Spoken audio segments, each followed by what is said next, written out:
Alors, dans la dernière séance, on avait créé un fichier, un menu avec HTML, on l'a accompagné avec un fichier CSS, et on a fait un petit peu de jQuery pour que je puisse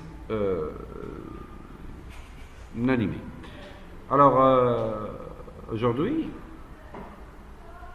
on va enlever tout le fichier CSS sur lequel on avait travaillé dans la partie précédente et on va créer avec jQuery notre propre style. Comment utiliser les fonctions CSS dans jQuery.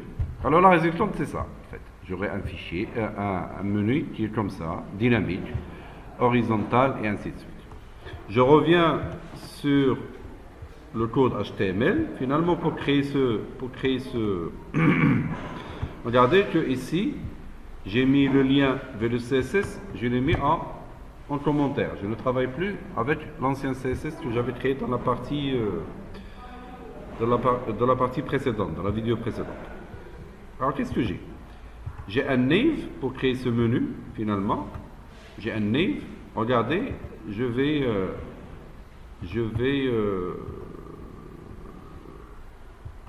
changer le nom de mon fichier JavaScript pour voir ce que serait ma page sans mon style, sans le style que je viens de créer. J'enregistre, j'actualise, j'aurai quelque chose qui ressemble à ça. Finalement, qu'est-ce que j'ai? J'ai un nave. À l'intérieur du nave, j'ai une div. À l'intérieur du div, j'ai mis une liste UL et LI. Pour les gens qui ne connaissent pas, il faut aller revoir mon cours sur HTML. Très bien. Alors, si je viens ici, regardez, la résultante sans mon style CSS que je viens de créer, que j'ai déjà créé avec jQuery, on va voir la syntaxe pour le faire. Sans ça, j'aurai une page qui ressemble à ça, elle est verticale. Alors l'astuce, il est comment? J'utilise un nave et dans HTML et un slash nave à la fin. Sur ce nave là, j'ai créé une div, d'accord? Je lui ai donné un ID que j'ai appelé L1 et je lui ai donné un attribut classe qui s'appelle rubrique. Alors ça et ça vont nous servir pour le CSS que je viens de créer si je veux agir sur la classe et si je veux agir une balise par son ID. Dans cette div là, j'ai mis le mot fichier. C'est ce qui va apparaître ici. C'est ça. Je viens de créer ça. Après, dans cette div là, regardez, j'ai créé un UL avec un ID qui s'appelle child1 et une classe qui s'appelle list, dans laquelle j'ai mis 3 LI sous forme, de lien hypertexte. Dans le chemin du lien ici, dans le href, j'ai mis que dièse. Je n'ai pas de lien, je le remplirai après. Clair? Bien. Et j'ai fermé ma div. La deuxième div, son ID, elle s'appelle L2. Sa classe, elle s'appelle toujours rubrique comme l'autre. Pour cet ID-là du UL, il s'appelle child2. Alors, ce qui change, c'est les ID. J'ai gardé la même classe pour les listes et la même classe pour les divs. Et j'ai fait autant de divs que je veux ici. D'accord? Après, dans la vidéo suivante, on va voir aussi comment je pourrais créer mon propre menu sans HTML et de pouvoir le créer avec jQuery, mais ça c'est dans la séance prochaine. Maintenant, qu'est-ce que j'ai fait pour animer ce style? Pour avoir un style correct, regardez, si je reviens sur mon code HTML, je vais activer le lien vers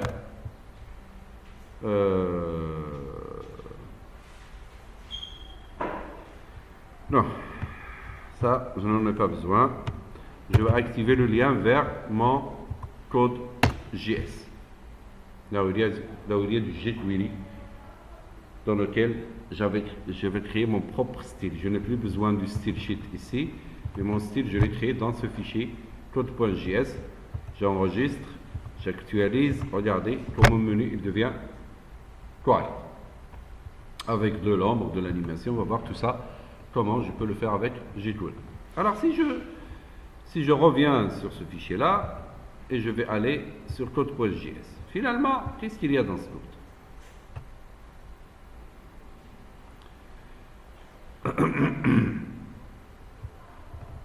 Au chargement de la page, vous voyez là, rubrique. Il est où ce rubrique? Si je viens ici, hein, toutes les balises qui ont une classe rubrique vont être dans ce format-là. Alors, qu'est-ce que je lui ai dit de faire? Alors, pour attaquer en jQuery, pour attaquer une balise par sa classe, je mets point la classe. Point le nom de la classe. Si je veux attaquer un élément par son ID, je mets dièse le nom, l'ID que je lui ai donné. Alors, pour que je puisse agir sur les classes, je mets point la classe.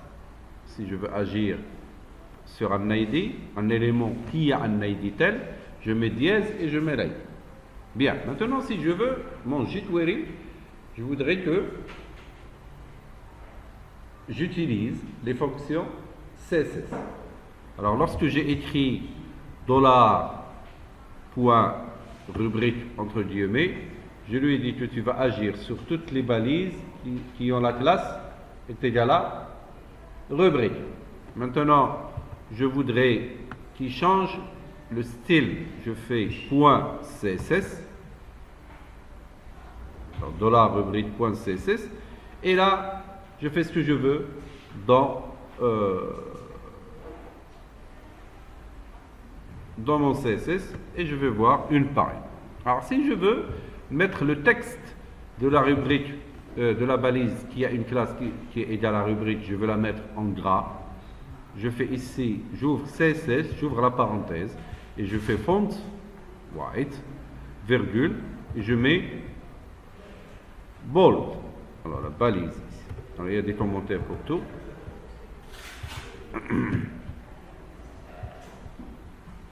Après, vous me dites, si je fais .rubrique CSS color blue, ça veut dire quoi?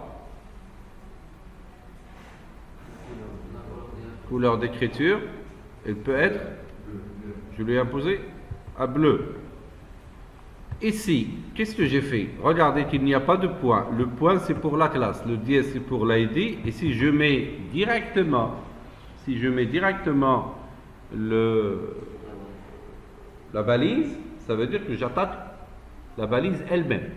Si je fais naive direct, ça veut dire toutes les balises naive, ils auront le même style CSS. Alors, .css, display est égal à flex, ça veut dire quoi? Ça veut dire display est égal à flex en CSS, ça veut dire que il les mettrait alignés horizontalement. Tout le contenu, tout ce que je veux mettre dans ce nave, toutes les balises, ils seront alignés horizontalement.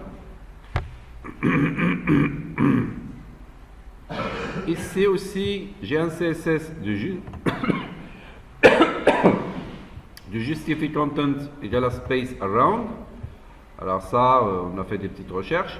Arrange les espaces dans le contenu du nave. Background color, c'est l'arrière-plan, c'est celui-là, l'arrière-plan de toute la nave. Je l'ai mis beige, vous pouvez mettre les couleurs que vous voulez. CSS.nave, CSS.width auto, on avait dit pour, et ça range d'une façon automatique par rapport au conteneur. Height est égal à 20 pixels, ça on l'a mis ici. Je lui ai imposé le height tout simplement Parce que si je vois ici, dans le nave, j'ai un div, et dans le div, j'ai du UL-LI. D'accord? Alors je vais faire la chose suivante, regarde. Je vais enlever cette ligne. Ça marche? J'actualise. Si je clique, en fait le menu, il grandit. La nave, il grandit par rapport à son contenu. Clair? Si je lui impose une taille bien précise, elle ne va pas grandir avec son contenu et j'aurai le résultat suivant. J'aurai le menu qui reste tranquille. Après, si je vais, maintenant j'ai travaillé les balises qui ont une classe rubrique, j'ai travaillé la balise nave avec du CSS et point list, si je vais sur HTML, quelle est la balise qui a la classe list? C'est la balise UL. Je vais aller sur mon UL et je lui dis aussi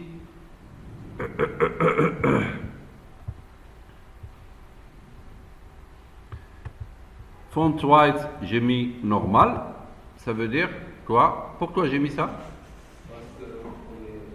Parce que dans le font white ici de rubrique, il va mettre tout le contenu de la div, il va la mettre en gras.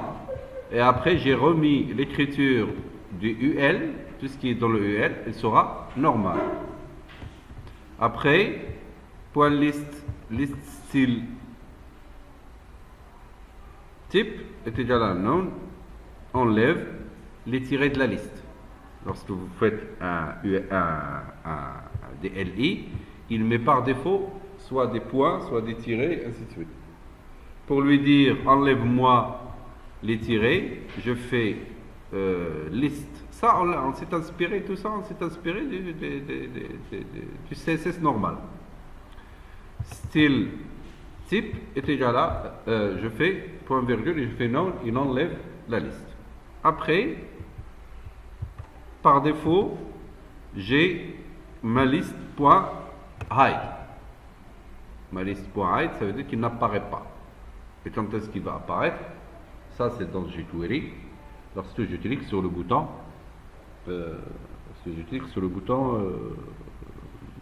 dites-moi, sur le bouton, sur le menu. Maintenant, ce lien hypertexte que vous voyez ici, d'accord? Alors, le problème avec le lien hypertexte, c'est que lorsque je clique sur le lien, il devient violet.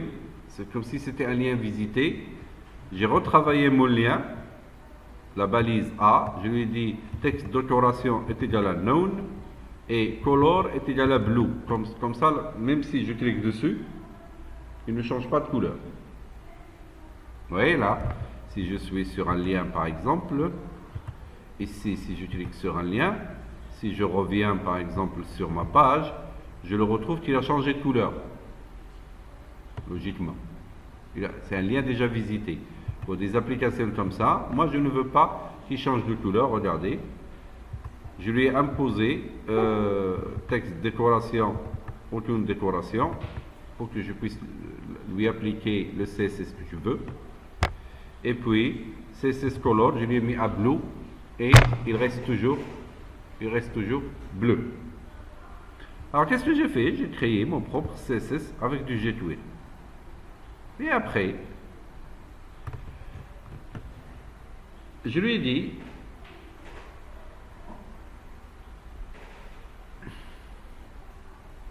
je suis en train de gérer tout ça. Alors, je reviens, tout ça, c'est dans document.ready et j'ai ouvert la fonction qui fait tout ce travail. Alors, dans cette partie-là, à votre avis, c'est quoi ça?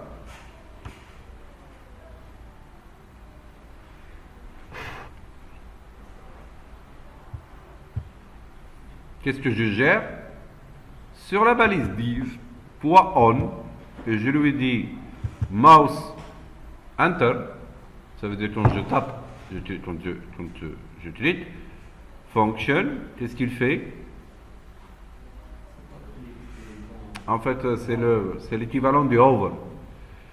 Mouse Enter, ça veut dire que lorsque je mets la souris, regardez, lorsque je mets la souris ici, il me donne le doigt.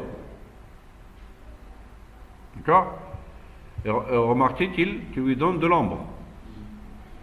On va voir comment on a fait avec du CSS dans jQuery. Alors, on mouse enter, j'appelle une fonction. Regardez, pour l'événement, je fais dièse, plutôt dollar. Je fais entre parenthèses la balise. Point on, j'ouvre ça. J'ouvre cette parenthèse, il se ferme à la fin. D'accord?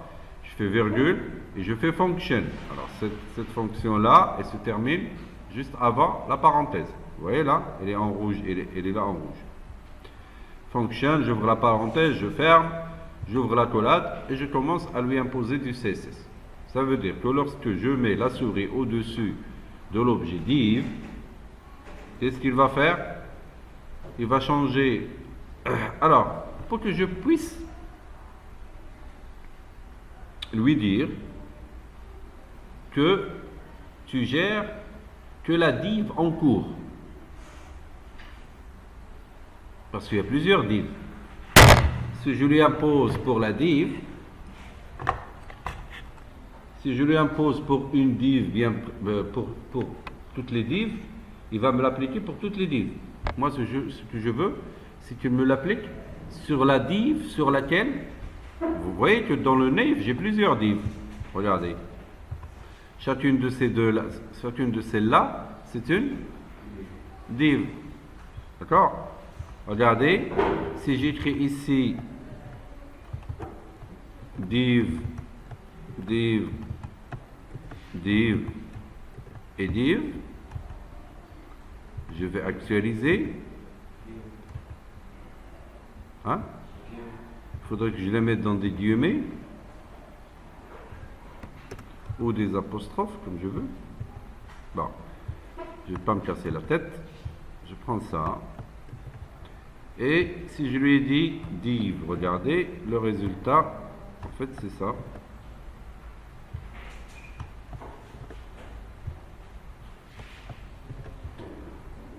Ferme. J'actualise. Lorsque je clique, toutes les divs ont de l'ombre. Moi, non. Je veux attaquer la div en cours sur laquelle j'ai mis la souris. Si je veux aller sur la div sur laquelle je suis en train de gérer l'événement mouse enter, ici, je fais this. Et là, il n'applique ces styles-là que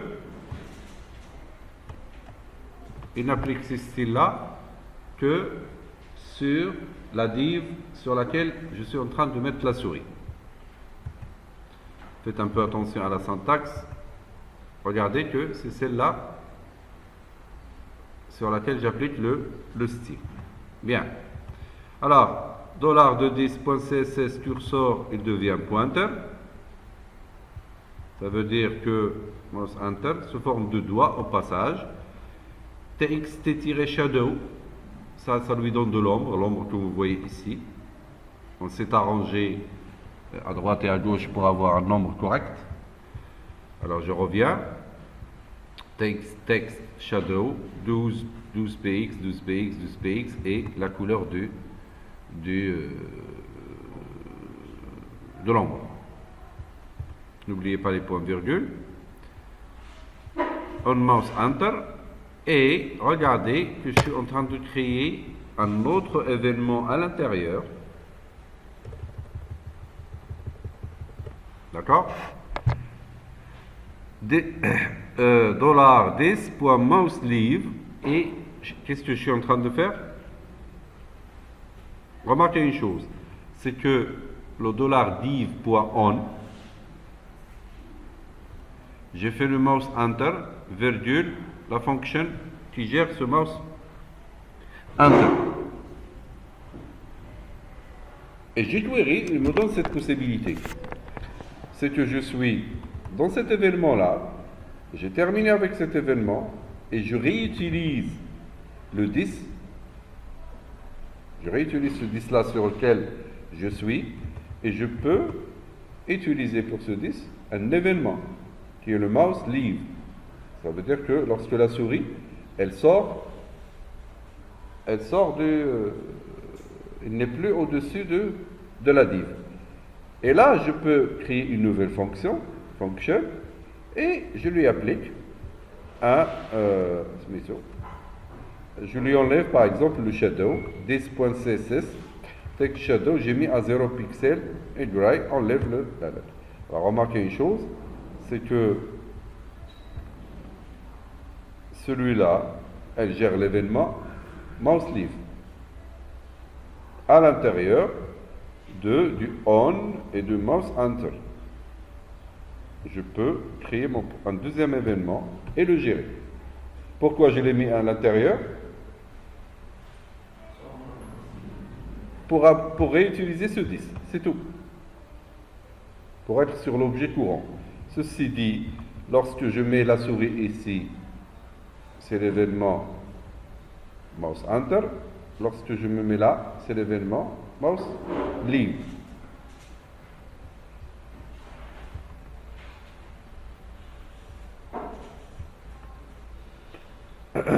Et après, ça concerne mon style CSS, comment je pourrais agir sur des objets, sur des ID, sur des classes ou sur des événements.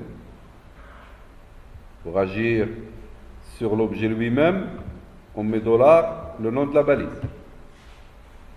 Pour agir sur la classe, on met $, point, le nom de la classe. Pour agir sur un ID, je n'ai pas encore touché à un ID. Alors pour créer un événement et gérer un événement, je fais l'événement, le $, la balise, point on, je fais l'événement et j'ouvre la fonction qui va traiter.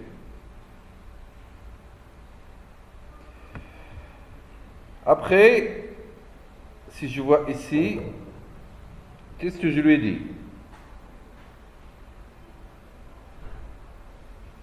Qu'est-ce que je lui ai dit? Ici, je suis en train de gérer un événement clic. Ça n'a rien à voir avec CSS. C'est un événement jQuery qui va faire un travail de jQuery. Alors, lorsque moi, je vais cliquer ici, il va m'afficher ce sous-menu. Sachant que, au début,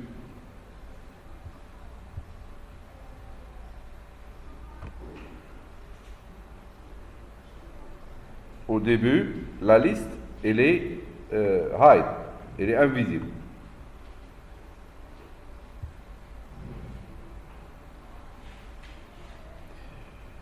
Alors, là, je lui dis dièse L1, ça veut dire que la balise UL, c'est ça? UL, la balise UL qui a un ID L1, si je clique dessus, j'ouvre une fonction et je fais dièse shield 1, $dièse shield 1, ça veut dire ses enfants. Regardez, si je vais sur HTML, le L1, plutôt, qu'est-ce que j'ai dit là? Le L1, lorsque je clique sur la div, c'est le UL qui va soit apparaître, soit disparaître. Alors le toggle, ici, point toggle, lui dit, si elle est hide, tu la mets visible. Si elle est visible, tu la mets en, si elle est show, tu la mets à hide.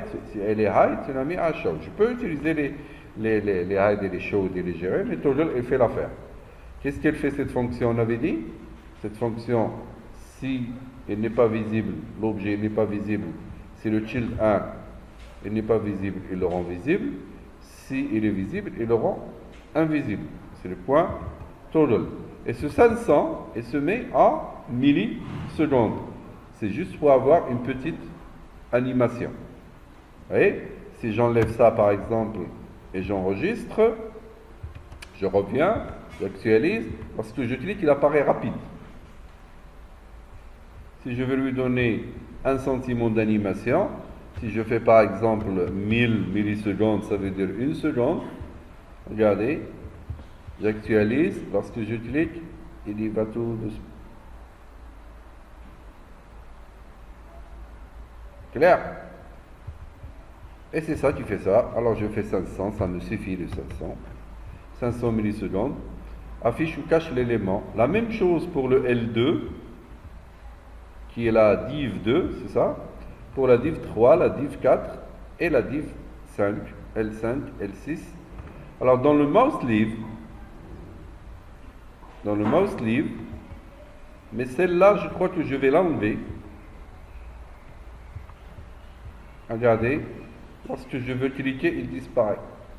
Moi, ça ne m'arrange pas finalement. Je la garde quand même. Dans le mouse sleeve, je mets du point hide, toujours de la même façon que tout à l'heure. Regardez, mouse sleeve, L4, L5, L6, et ainsi de suite.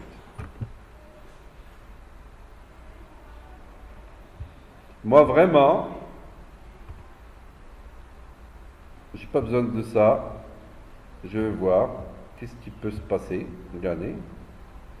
Si j'enlève ce mouse sleeve,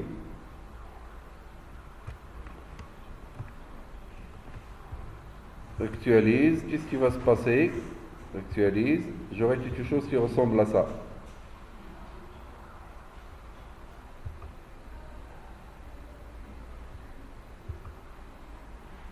Comment je pourrais résoudre ça? Il faudrait quand même qu'il revienne.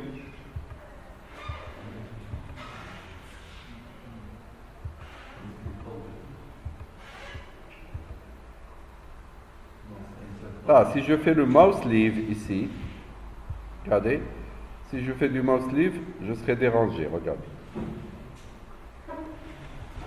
Si je laisse le mouse sleeve, actualise, je serai dérangé. Si je veux cliquer, il disparaît.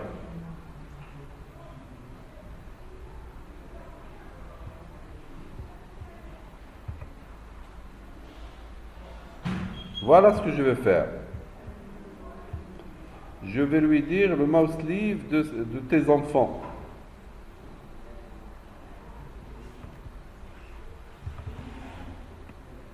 Attendez. Le child 2, c'est quoi? C'est le UL, c'est ça? Regardez. Au lieu de faire sur la div, je vais lui dire ici, je vais lui dire mets-le sur son enfant. Non? Oui, on va voir. J'actualise. Là, il dit rien. Là, je peux. Là, il disparaît. Normalement, il a fallu le faire sur le UL et non pas sur celle-là. Clair? Je sélectionne, ça marche. Alors je vais faire la même chose. Au lieu de L2, je mets Child 2, c'est mieux. Child 2, c'est là, UL. Child 3, voilà. Et Child 4. C'est lorsqu'il quitte, dites-moi, lorsqu'il quitte la liste, c'est là où il doit disparaître. Il n'a plus besoin. Child 5, faites attention avec moi pour que je ne fasse pas de bêtises. Child 6, aussi lorsqu'il sort, et voilà. Voilà le code. Je reviens, ça on l'a déjà vu dans la séance dernière. La séance d'avant, on a déjà vu ça. Pour la gestion des événements. Le point hide, le point, ainsi de suite. On a vu? Oui ou non? On a vu? Hein? Oui, oui. Très bien. Alors, je vous laisse la partie code HTML, comment vous pourrez la gérer, et ça vous servira pour que vous puissiez écrire votre code. Voilà.